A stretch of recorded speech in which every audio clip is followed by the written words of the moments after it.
We're joined now by Tennessee student athletes Darlinstone Dubar, Jordan Gainey, and Felix Okpara. At this time, we'll take questions for the student athletes. Please raise your hand and we'll bring a microphone to you. And please direct your question to a specific student athlete. Here on the left, third row. Therese Walker with the Associated Press. For Jordan and Felix, having Zakai and Meshack as teammates, how key are they? They were named today as finalists for Defensive Player of the Year. Tennessee's the only team with two among those five finalists. What is it that they do that is so crucial on the court to how well you all have played this season on defense? Jordan, can we start with you? Obviously, we know how great they are on the defensive end and their impact on what they do, but for me, it's their leadership. They've been vocal throughout ever since the summer. We've been harping on what our goals were, and those are the two guys that were really vocal about what we really wanted to get done this year. And it didn't start for the main guys that, our new guys that came here. They knew as soon as they set foot on campus on what we really wanted to do, and they brought everything they could. Felix? I'll say for both of them, they set a standard for Tennessee basketball defensively. If it's diving on the floor, being on the gaps, trying to make those 50-50 plays. I think they do a really great job of doing that. And you just got in one-on-one, and I think for us a team, having two guys on the team that can do that is it makes our job way easier. Just focusing on just rebounding and just being our gaps.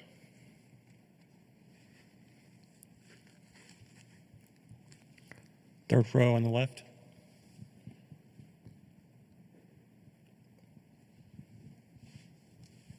Wes Rucker with 24/7 Sports. I guess while all three of y'all are up there, I'll ask all three of you, what have you seen from UCLA so far? I know this is always a quick turnaround, and they're obviously not a team that y'all have played, so how much have you been able to learn so far? Let's start with Felix. We watch film on them, obviously, and they're a really good driving team. And also, they're really good at rebounding. So for us, it's just trying to cut off limit the drives and limit the second shots opportunities. And on offense, we just got to attack. We just get open looks and threes and try to get them, moving, around a perimeter so we can get more inside touches. Jordan. Yeah, their tempo isn't really fast. They play a slower paced game on the offensive end, but they're really efficient. They try to play through the post. So, we limit all their post touches, their post perimeter threes, and we'll be good. We're going to stick with our same defensive style and make sure we get at them and be effective on the offensive end. And Darlinstone? They're a great team. Every team came here to win. They're going to play hard. They get out in transition. It'll be a good game, but I know we'll be prepared.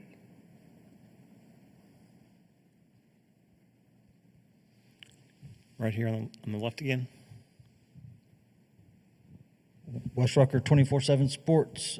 Felix, how many guys have you played against in your career that are not just maybe a little taller, but significantly taller than you?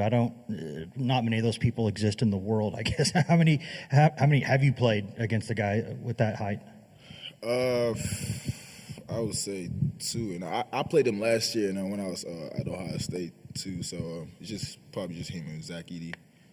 So pretty tall.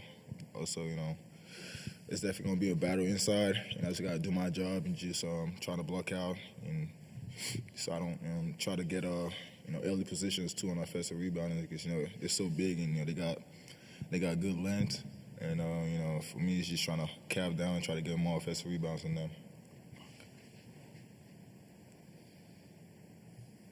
Question on the far right. For all three of you, obviously had a good amount of Tennessee fans here last night, but was curious what you would think the crowd would be tomorrow and your pitch to the fans down in Knoxville to make the 3-hour drive up. Support you guys. Darlinstone, do you want to start? Our fans always come out and support. Tomorrow I'm expecting the whole arena to be packed out with orange. I don't want to see no blue or yellow. I just want to see orange, gray, and I want the arena packed and all Tennessee fans. Jordan? Yeah, we have the best fans in the country. They know what to do. They're going to show out. And we're going to see a lot of orange, just like we did last night. They came out and supported, and whenever we needed them most, they came through. And we're going to need it for tomorrow as well. And Felix?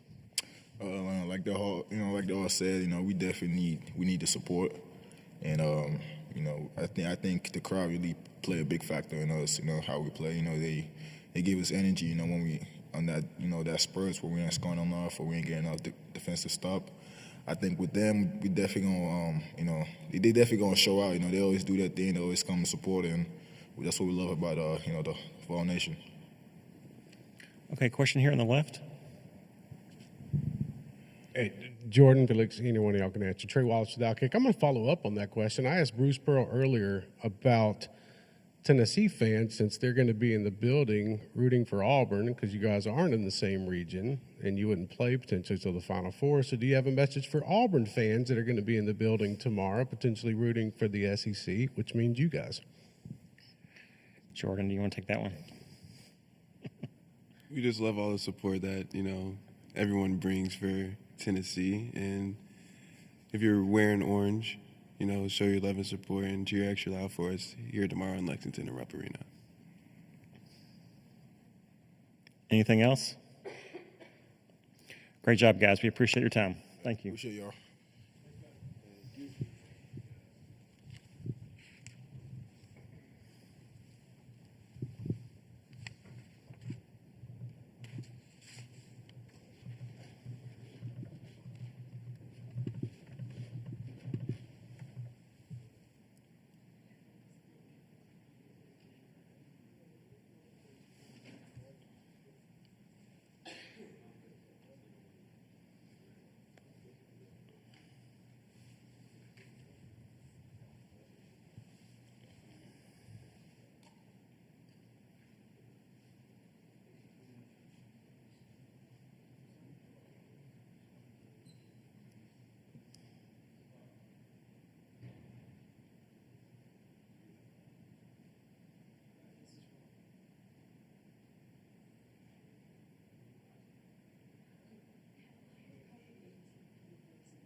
Coach Barnes is on his way.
this time, we are glad to be joined by Tennessee head coach Rick Barnes.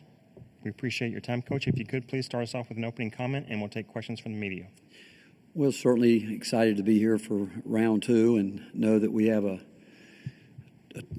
really terrific opponent in UCLA, and Mick has done a great job everywhere he's ever been, and his teams always take on his personality, and this team is no different.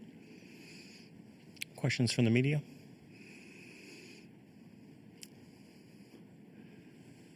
Here on the left. Hey, Coach. Trey Wallace with Outkick. I asked Bruce Pearl earlier about this. Since it's kind of going to be an SEC takeover tomorrow, with Louisville no longer here, and Auburn fans in town rooting on their team, Bruce Pearl was pretty adamant that Tennessee fans should root on Auburn tomorrow night, since you guys potentially wouldn't play each other until the Final Four. Would you happen to have a message for Auburn fans that are going to be in the building when you guys play? Well, one of my great memories in coaching was actually in this building back when Villanova, St. John's, and Georgetown were in this building. And I can't remember the other team, but all I remember, the whole Rupp Arena came alive with chanting Big East, Big East. I like to think that our league is pulling for each other. And I like, again, we've worked hard as a league and to get where we are this year, and it's always tough. But, yeah, I'd like to think that even as fans that we would all have each other's back this time of year, and then we can go back to doing what we normally do. Question here on the right. Rick, about 6 years ago, you were involved in the UCLA coaching search at that point. What do you remember about that window of time and the fondness, I guess, that you had growing up for that program? Well, I was blessed. When I went to George Mason back in 1980, we had a player on our team by the name of Bill Johnson, who was great friends with John Wooden and his family. And when Coach Wooden's family would go on vacation, Bill would go out and stay with Coach. And later on, when Coach was, I'd met him obviously a few times through the John Wooden Award with T.J. Ford and Kevin Durant, but Bill would go out and stay with him, and I went out a couple times, and my son was living out there, and we had a chance to go to a Coach's home and spend time in his home with him and talk basketball, and then also a number of times to go to dinner with him, and that was a wonderful experience for me to get to talk to him. And again, he was in his 90s, and just hearing so many wonderful stories about his coaching career. And so when UCLA called, it was certainly an honor because of obviously the respect that growing up. I remember staying up late at night in the 60s when Dick Enberg would come on 11:30 on the East Coast time, and they might play once a year, and watching those games, and obviously the great run he put together. And but when I got the call, obviously for a lot of reasons, I listened, and we met and we talked about this possibility of that. And I just did a radio interview, and they asked what I remember most. I remember a lot of prayer because I felt really blessed to have had the opportunity to come to Tennessee, and I will forever be thankful to Randy Boyd. And when we were in that part of the negotiation, the commitment that he made, and at the time, I just, again, I look at it now, and I thank God that he gave me the guidance to be where I am, and certainly UCLA hired a great basketball coach in Mick Cronin, and it's worked out well for him, and I'm just, again, thankful and blessed that I've got the opportunity that I have at Tennessee, and I'm glad it's worked out for UCLA too, because the people I met with were wonderful people, and again, I don't think there's any question they made the right hire. Staying on the right, second row. Rob Lewis with VolQuest.com. Coach, just nuts and bolts, UCLA, what jumps out at you? What are a couple of the top things on your scouting report? Well, I think they're obviously, again, mixed teams always defend. Very good ball pressure team, very good active in the gaps. They get really good hands. They do a good job with their hands, and they know how they want to play. I mean, they're going to really good, I think, balanced inside-out game. They know who they are. They know what they're looking for.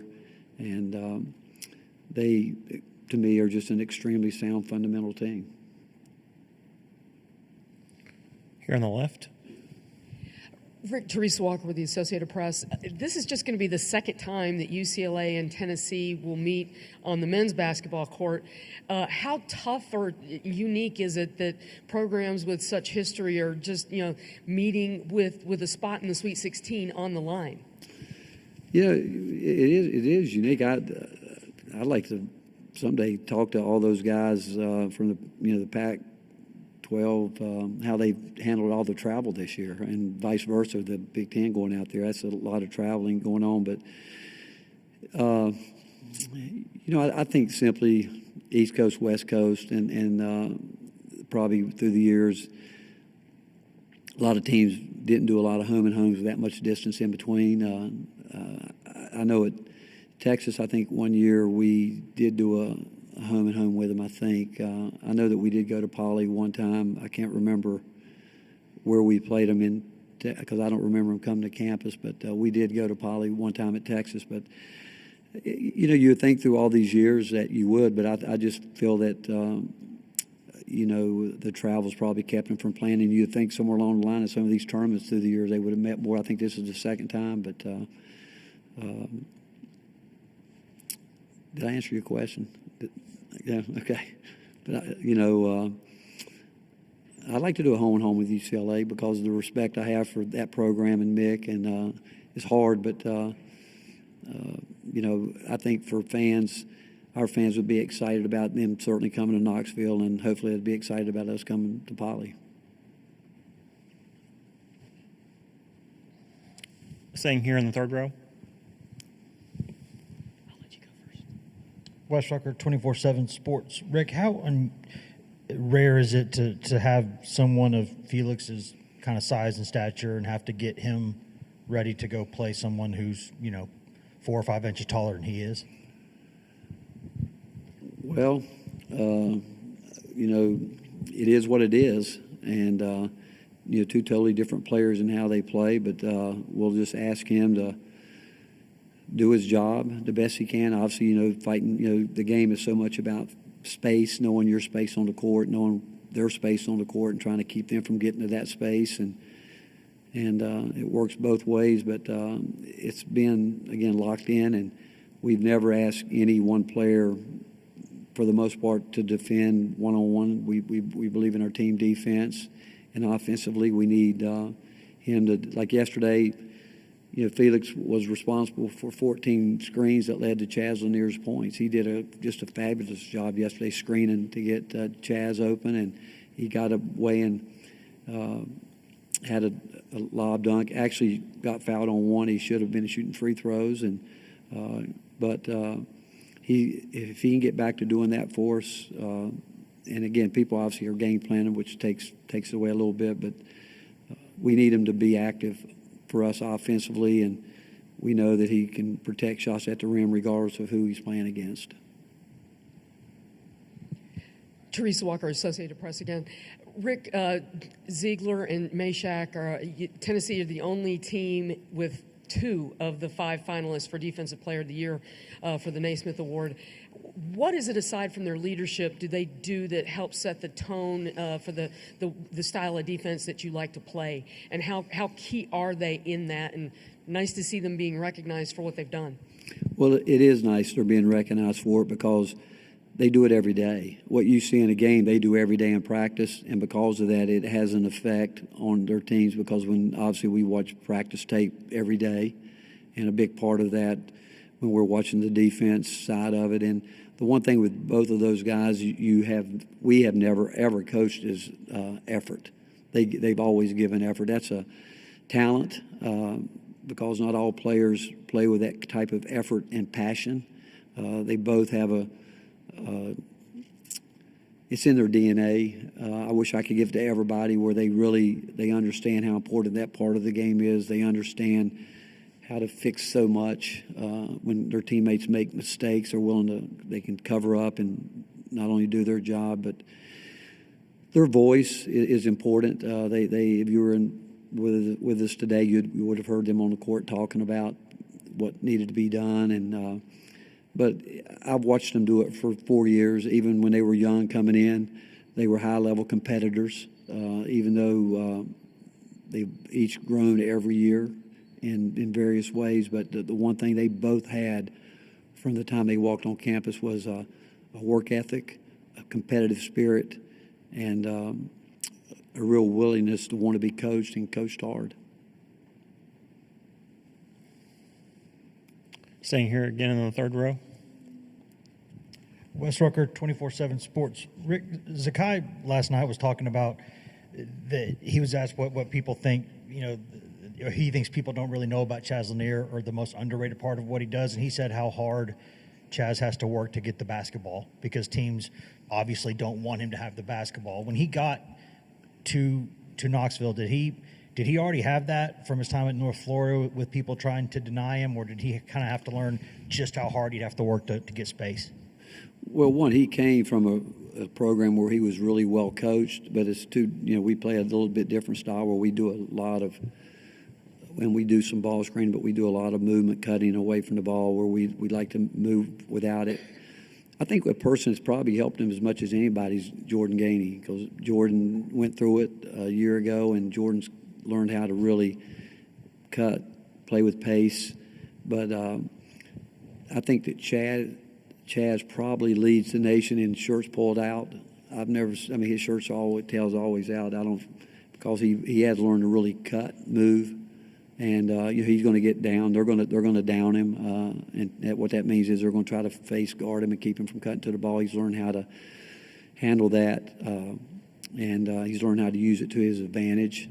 And he's gotten better really in the last 3 weeks, knowing how to read not just his man, but where the help defender might be when he receives the screen, and he's taking it to the basket more so. But he's really improved. And the neat thing about him, we're not going to get to see his best basketball because he's just getting started. I mean, you think about how much he's improved this year and how much he's really improved in the last month is really pretty remarkable. But it's really been neat coaching him because we've expected a lot from him, and he's come in and has been just a great teammate. He's never made it about himself, but he's wanted to be like defensively. I mean, he's probably underestimated as a defensive player because, again, I think he's done as good a job as any incoming player as a transfer to ask Jemai Meshack and Zakai Ziegler and even Jordan Gainey, how do I handle this? How do I defensively? And that's, again, we've got a group of guys like that, which has made this group fun to coach. Any other questions? Great. We appreciate your time, Coach. Thank you all.